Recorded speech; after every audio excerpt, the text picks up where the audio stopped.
Om Namo Bhagavate Vasudevaya. Om Namo Bhagavate Vasudevaya. Om Namo Bhagavate Vasudevaya. Hearing from the Bhagavad-Gita as it is, chapter 3, entitled Karma Yoga, text 12.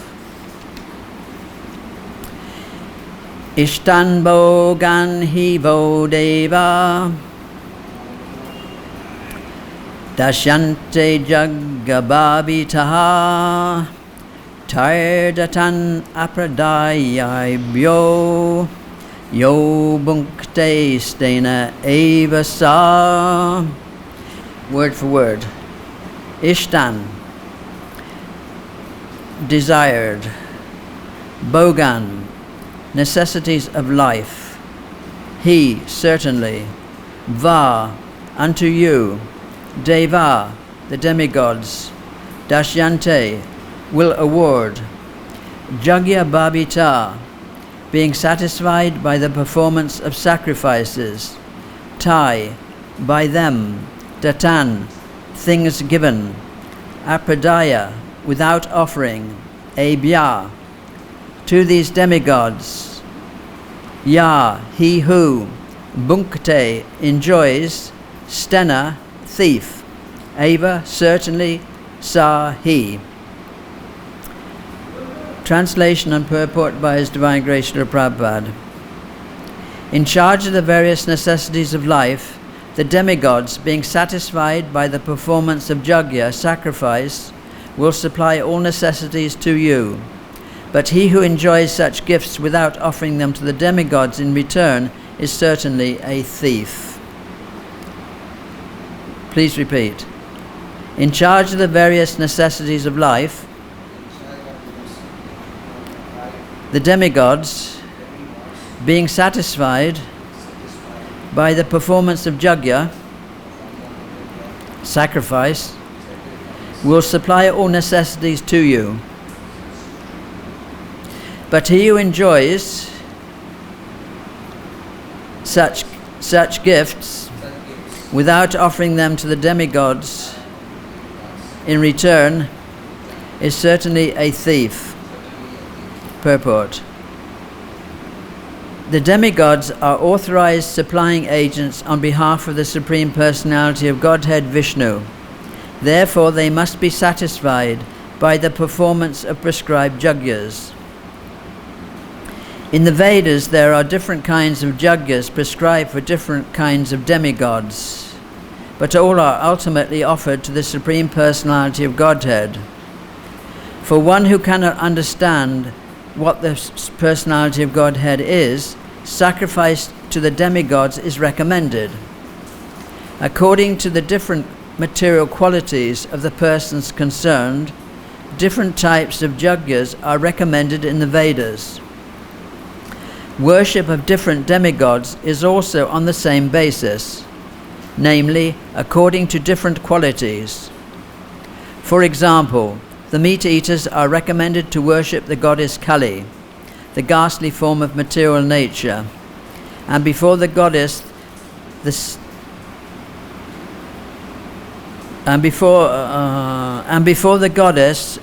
sacrifice of animals is recommended. But for those who are in the mode of goodness, the transcendental worship of Vishnu is recommended. But ultimately, all jagyas are meant for gradual promotion to the transcendental position. For ordinary men, at least 5 jagyas known as Pancha Maha Jagya are necessary. One should know, however, that all the necessities of life that the human society requires are supplied by the demigod agents of the Lord. No one can manufacture anything. Take, for example, all the eatables of human society. These eatables, including grains, fruits, vegetables, milk, sugar, etc., for the persons in the mode of goodness, and also eatables for the non-vegetarians, like meats, none of which can be manufactured by men. Then again, take for example heat, light, water, air, etc., which are also necessities of life. None of them can be manufactured by the human society. Without the Supreme Lord, there can be no profuse sunlight, moonlight, rainfall, breeze, etc., without which no one can live. Obviously, our life is dependent on supplies from the Lord.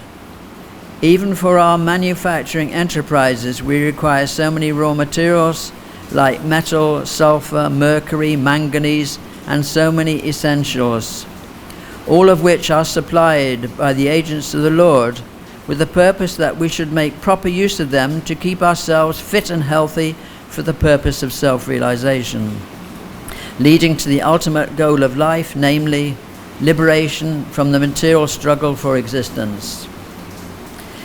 This aim of life is attained by performance of yajnas. If we forget the purpose of human life and simply take supplies from the agents of the Lord for sense gratification, and become more and more entangled in material existence, which is not the purpose of creation, certainly we become thieves, and therefore we are punished by the laws of material nature. A society of thieves can never be happy because they have no aim of life. The gross materialist thieves have no ultimate goal of life. They are simply directed to sense gratification. Nor do they have knowledge of how to perform yajnas.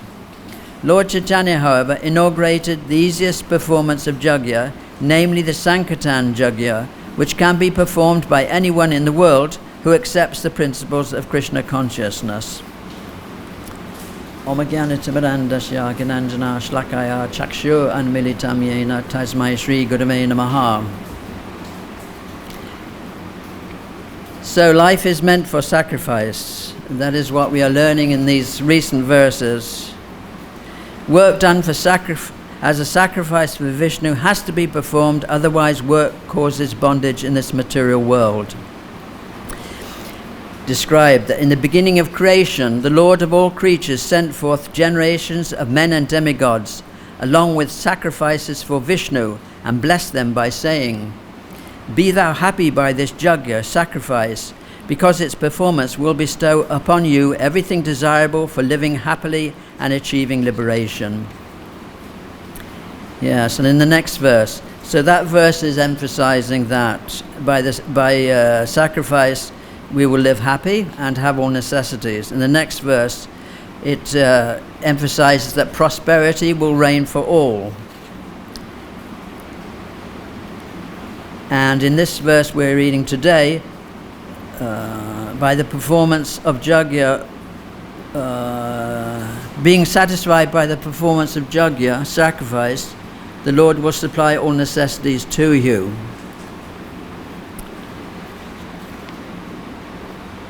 So the idea is, of course, that we don't really own anything. There's a mistaken idea of modern civilization that people think they are the proprietors. But everything actually comes from the Lord. There is the idea of independent existence is the cause of duality. If we think that we live independently, that is a cause of duality for us. Therefore we must suffer happiness and distress. So the knowledge that will cure us of this disease is to know that Krishna is the complete whole. If he wasn't the complete whole, if he wasn't if there was something that wasn't supplied by Krishna, then he would not be the complete whole. In the invocation of the Sri Upanishad it says, Om Purnamada Purnamidam Purnat Purnam Udachyate Purnasya Purnam Adaya Purnam Evavashishyate. That the Supreme Lord is perfect and complete.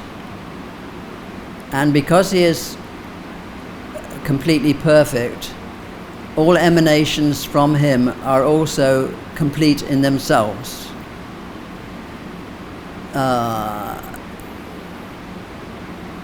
Therefore, what is the end of that verse? Are complete in themselves.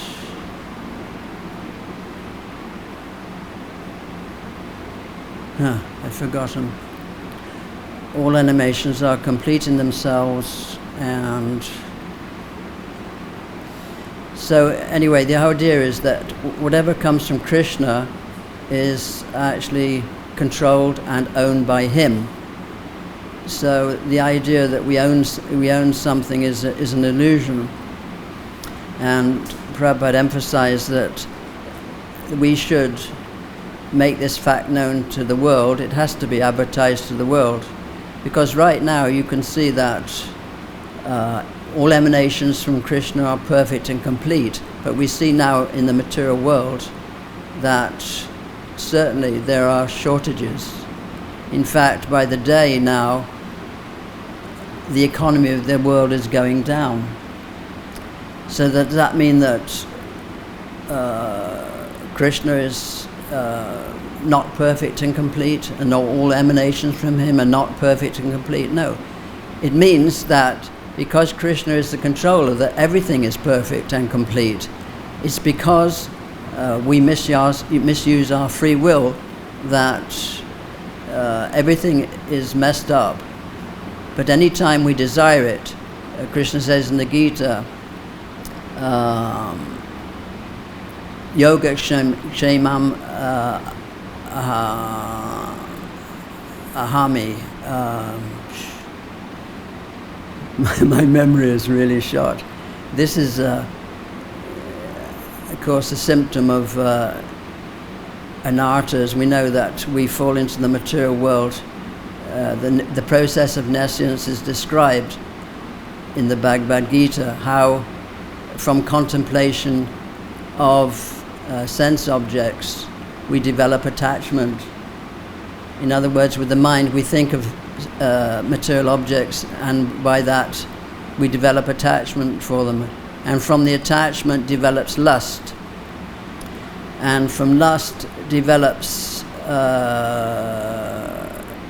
anger, because we're unable to fulfill those desires, that lust in the material world. No one is ever able to satisfy those material desires. Therefore, anger. And from anger, what happens? After we experience frustration in trying to satisfy our material desires, what happens next? Bewilderment of memory. It is a lesson. It's very purifying to be in Vrindavan, because we very quickly learn our shortcomings here. It's a very purifying place. We very quickly can realize how we are suffering from pratishta, which means fame and distinction. We have subtle desire. We want to be renowned preachers. That's our desire, to be well-known preachers. But so once the memory goes, of course, everything is finished. Bewilderment of memory, then after that becomes loss of intelligence. Because when you lose your intelligence, then you're in the world, the material world, jugglery of names, where everything has no more significance than the bubbles on the ocean. Everything that is going on in the material world is no more significant than the bubbles on the ocean. It may seem that so many things are being decided, so many great conferences and discussions by diplomats and world associations, but from the rising of the sun to the setting of the sun, nothing is being accomplished in the material world. Simply, death is coming nearer. So the first verse of the Shri Upanishad informs us that Krishna is controlling all the necessities that we have. Krishna is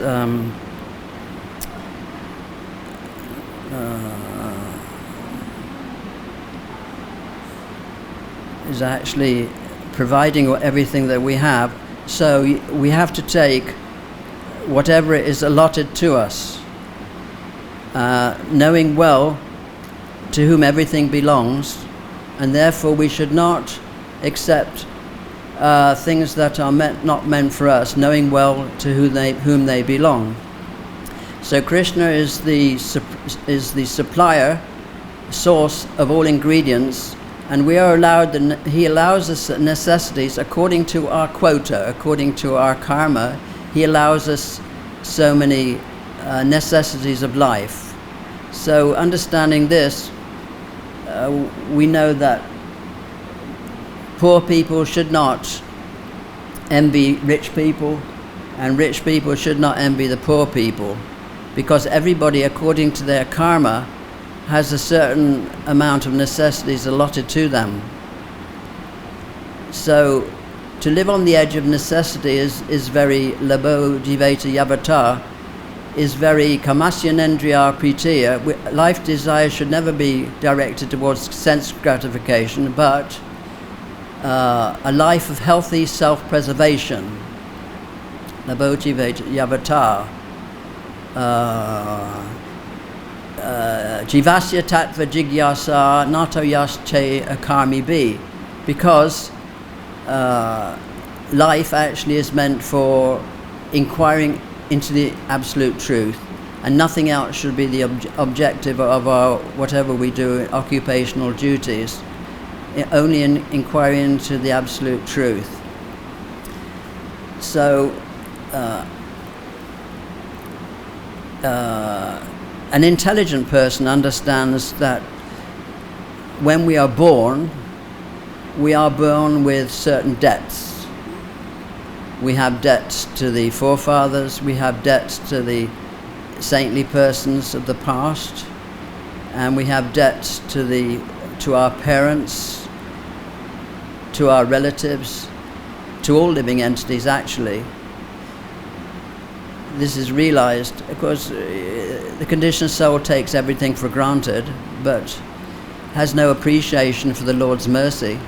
Everything that's coming from the Lord's mercy, the air that we breathe, the water that we drink, the food that we eat, everything is coming by the Lord's mercy, but no one has any appreciation for these things. But an intelligent person knows that we are born with certain debts. We started a farm in California some years ago, and the only thing on the land we had was a well. It was a good well, but it had no pump in it. There was nothing on it, nothing on the land, no buildings or anything. So we put a pump in the well, at least we had water, and I started gardening, and I was living in a mobile home. And under those conditions, I was stepping from a mobile home into the dirt, and sometimes the mud, and there were snakes, there were rattlesnakes, and so many snakes in that area. And I really appreciated then, at this point, that we have debts. Like here we have a beautiful temple with paved courtyards all around. So in this way, a brahmana, for instance, is born with three main debts. Debts to the saintly person, debts to father, and debts to the demigods. So he relinquishes those debts by begetting children. The debt to the father is relinquished. By performance of sacrifice, yajna, debts to the demigods are relinquished, and by attaining knowledge, debts to the saintly persons are acknowledged. But we arrive in this world naked, we have nothing, and we leave naked, nothing. But in between, we acquire so many things.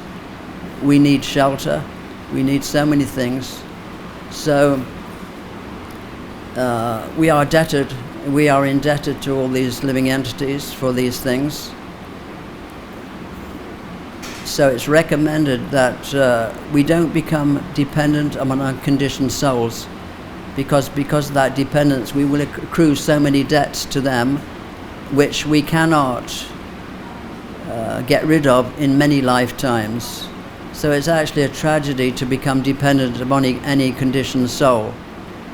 But there is one way we can get free from these debts, and that's of course by taking to Krishna consciousness.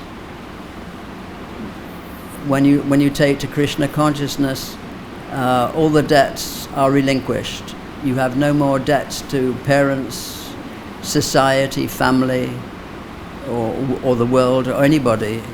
Simply by pleasing Krishna,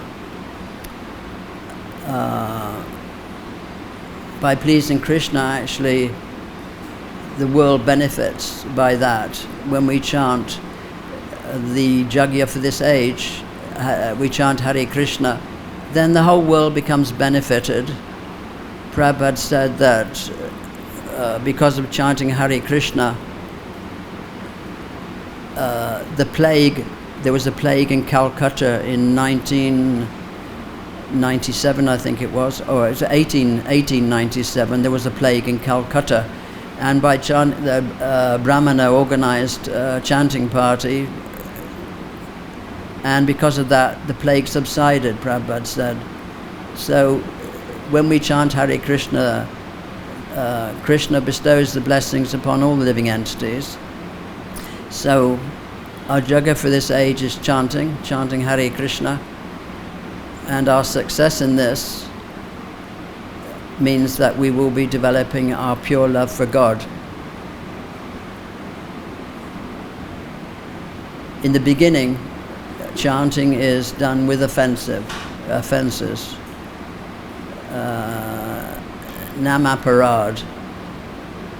So if we're chanting with offenses, then we will not achieve love of God. We will remain in the material nodes of nature.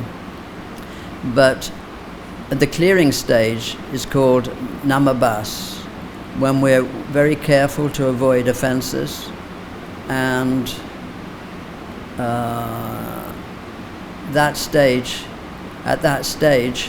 one can become free from sinful life and even become liberated.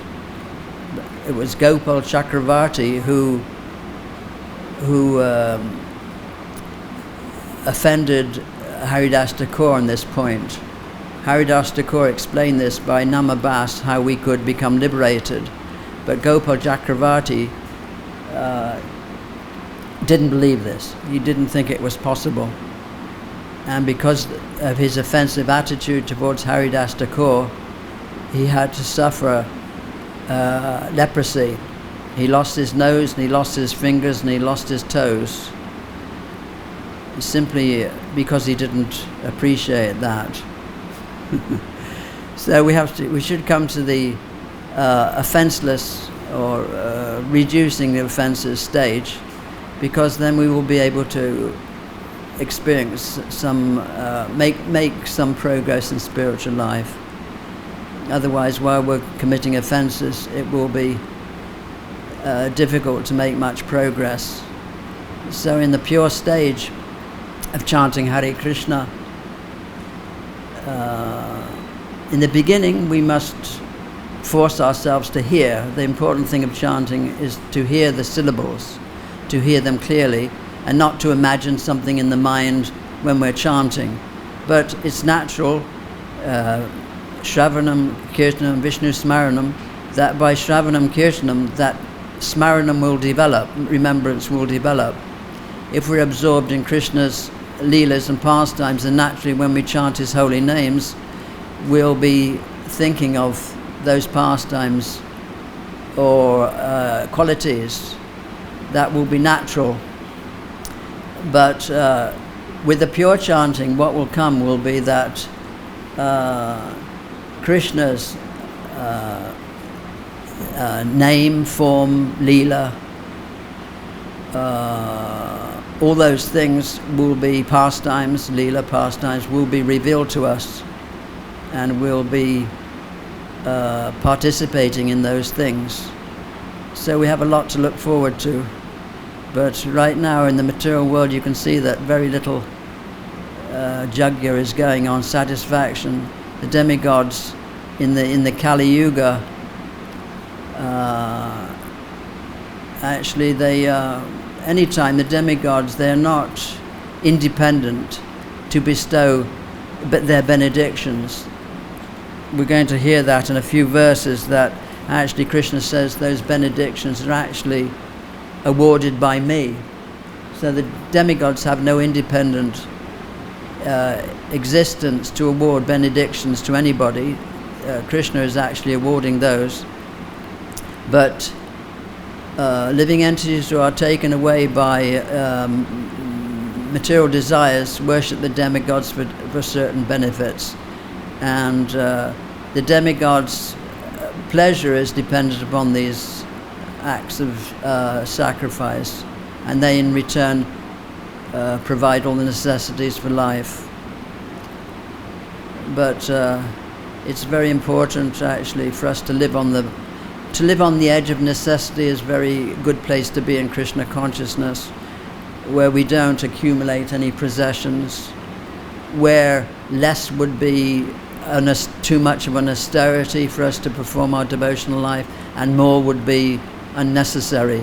It's a very good place to simplify our lives and be able to realize how Krishna is helping us in our spiritual life.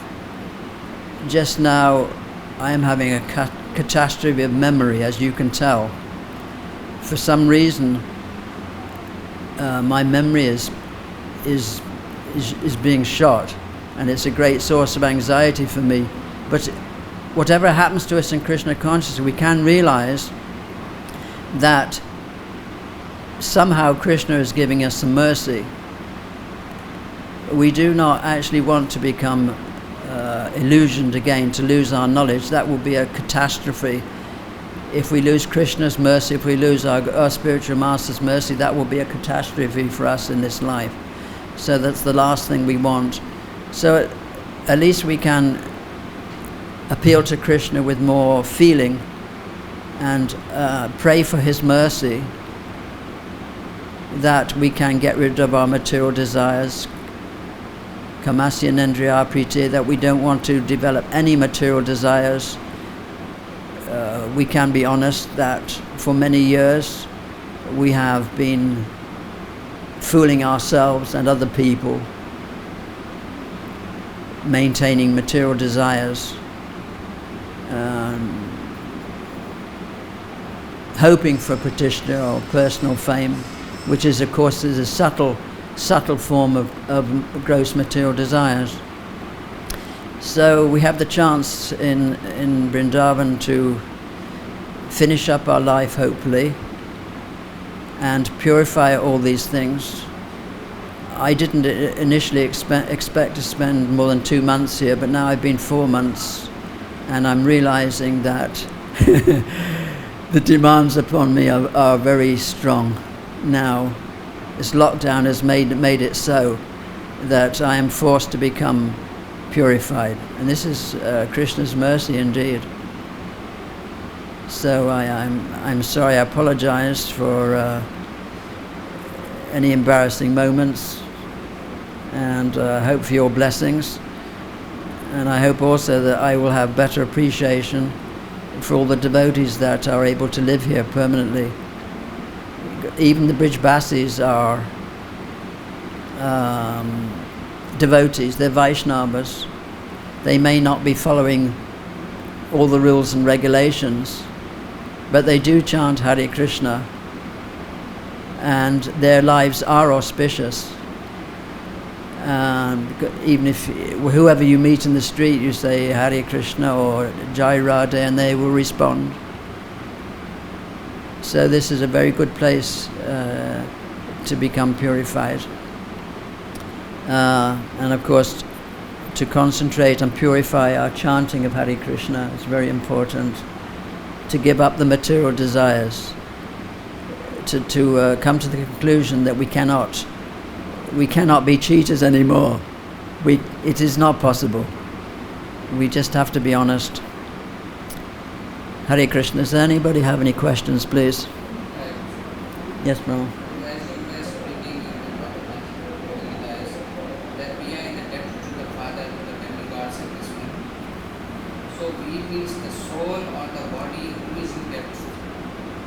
Who is indebted? Yeah, whether the soul or the body who is indebted to these demigods. The body.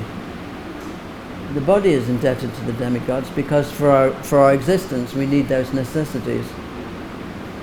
The soul doesn't need air and water, does it? The body needs air and water, food. So the body needs everything, so body is indebted with demigods and all this. Well, demigods, they supply those necessities to keep the body, So to maintain the body. They are supplying the necessity through the Lord. The Lord has given them that service that you do this service. The Lord has given the sun that you give sunlight. He has given Indra to give the rain. Yes, they're delegated. Their service is given by the Lord. Yes, So they are obeying the order of the Lord and giving this one. they are, but they're devotees, but they're sakama devotees. They have material desires also. They have given this, but they are following the order of their spiritual master, their guru. Krishna is their guru. He is the father. Yes, He is the father. They are following the order of his father. yes. So when they are following the order of their father, then how we are in debt to them? Why not we are debt to his father? Because Oh yes, well that's the point of devotional service. Yes, that we're not indebted to the demigods. If we please Krishna because he's the root of the tree, we don't have to satisfy the demigods. Yes, it's a good point to bring out. We're not indebted to the demigods. so if you pray to Krishna, so That's why our debts are obliterated when we surrender to Krishna. ultimately our goal should be surrendered to Krishna, or we should think about these demigods. No, we respect them. That's all. We respect them. Yes. We respect them You must because they respect are them. in the service of Krishna. Yes. The demigods are sometimes described as doing different parts of the Lord's body.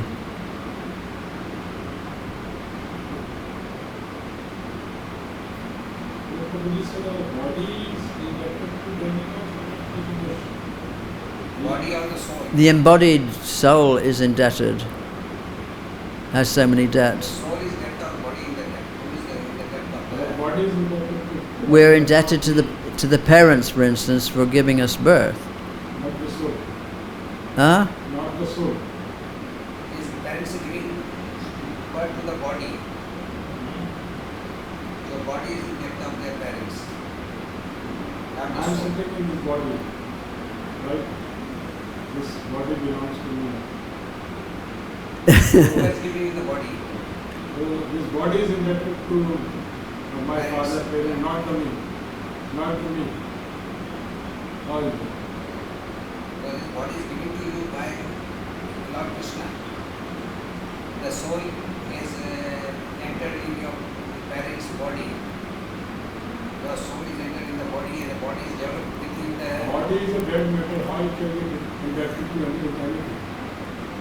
Yeah, it cannot be... Person is inside who is knowing this body by the time. Ah, He that- is responsible for that. Yes. Well, this is the illusion that under illusion, body illusion, the soul gives power of attorney to the mind. I'm not at all agree with this thing that the body is only indebted to the parents or the demigods. Hmm? Whatever you are doing or the soul is doing. The body is doing or the soul is doing. Because I am sitting on the just the body is working. The soul is doing nothing. All is there. Soul is doing nothing. Krishna says in the Gita that. This one is either body is punished or the soul is Hang on a minute.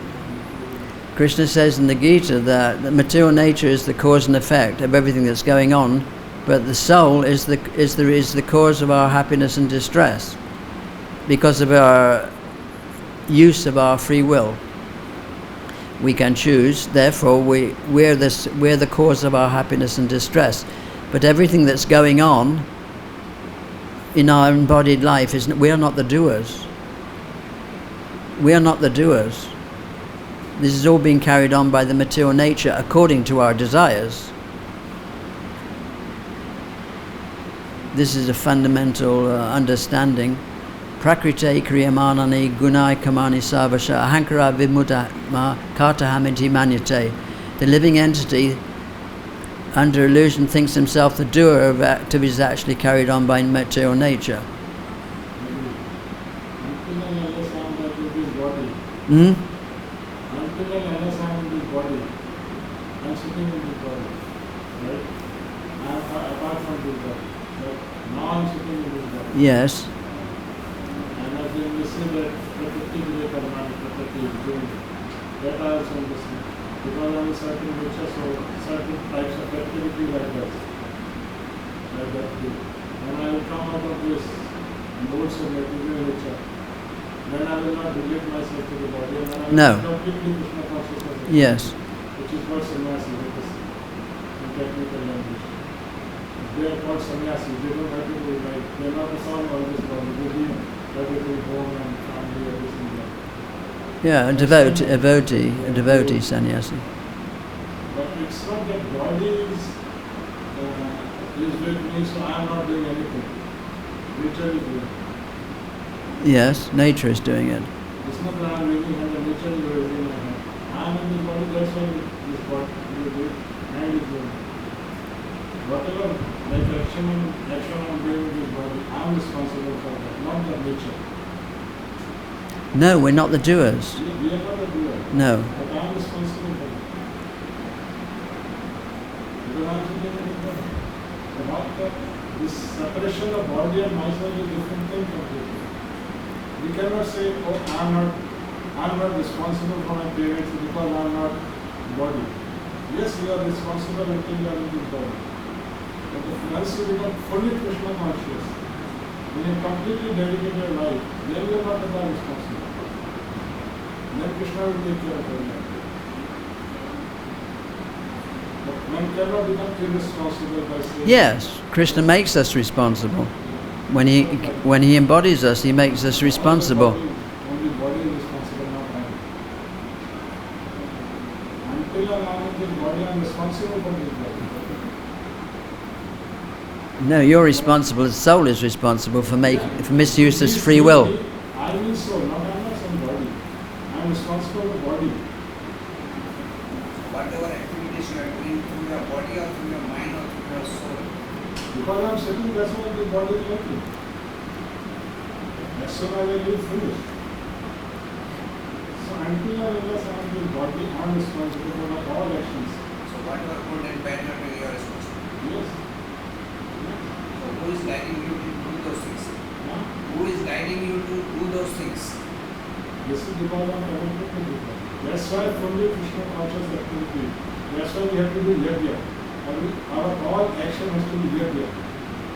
Yajna is for Krishna's pleasure. Whatever activities we do for the pleasure of Krishna, that is yajna. In the topmost yajna, chanting Hare Krishna. If somebody is on that platform like Haridas Thakur, there is no need of doing anything different. But yeah, at least I am not. So I have to do so many. Do distribution, this, that, read worship, eating prasadam.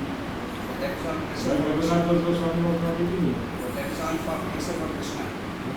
Whatever you do, that is pleasure for Krishna. Yeah, You are not doing for yourself. Yeah, but that has to be done. That's why honesty has to be there. That's what it is said. Honest, one has to be honest. What I'm doing is doing for pleasure of Krishna. Yes. Eating prasadam. We have to purify our desires, and then we won't be. Then we'll be free from reaction. When we do yajna, then we are free. In the first chapter, I just said very nicely that honesty. That's what It's very important. I mean, it's this thing we accept in theory, but we don't really practice. If we could practice it, I'm only having to practice it now because Krishna's forcing me. I can say that. Yes. And I can share that with you because I mean, it becomes an item of knowledge and understanding, you know. That yayatam, what is it? As they surrender unto me, I reward them accordingly. Everyone is following my path in all respects.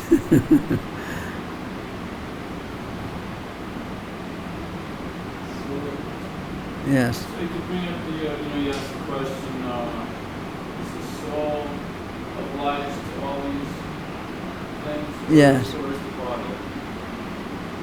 And I got your answer, not disagreeing with it. No. But I just want to bring something to the table for consideration. If the soul is dependent on the body to go back home together, and under almost all circumstances. It's like a boat. So in this sense, one can possibly consider that from this sense, the soul is dependent, since it's dependent on this boat to get him across. Maybe there is some. Well, the boat is a very good vehicle for crossing the ocean of nescience. Yeah, only in the human form can we understand the complete whole. So therefore, the human form is a good boat for crossing over the ocean of nescience. So the mind can either deliver us or put us into bondage. The mind has to be purified. Just to get that boat and all the instruction manuals to how to use the boat, one is then obliged to all to those living entities that have given them that opportunity. No, the debt comes from being able to live in the material world. We're indebted. I say we come with nothing, but to survive we need certain things. We're not providing all those things. We're not building everything. Whereas the knowledge is coming from saints of the past. We're not getting that knowledge on our own without the help. We needed our parents, otherwise we wouldn't be born. Of course, the soul has to be put there also by Krishna's arrangement, but the parents, we have to be grateful to the parents because they took care of us when we were helpless. That debt is there. That's why in the Vedic culture it's very important children to obey their parents. It's abominable to disobey your parents in the Vedic culture, because that thankfulness is there, which is quite opposite to the situation we have nowadays. Young people don't respect anything or anybody, least of all their parents.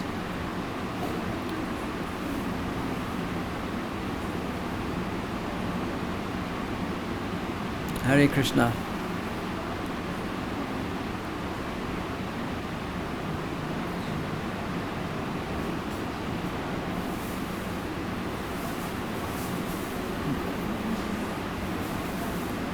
Jai, all glory to Srila Prabhupada.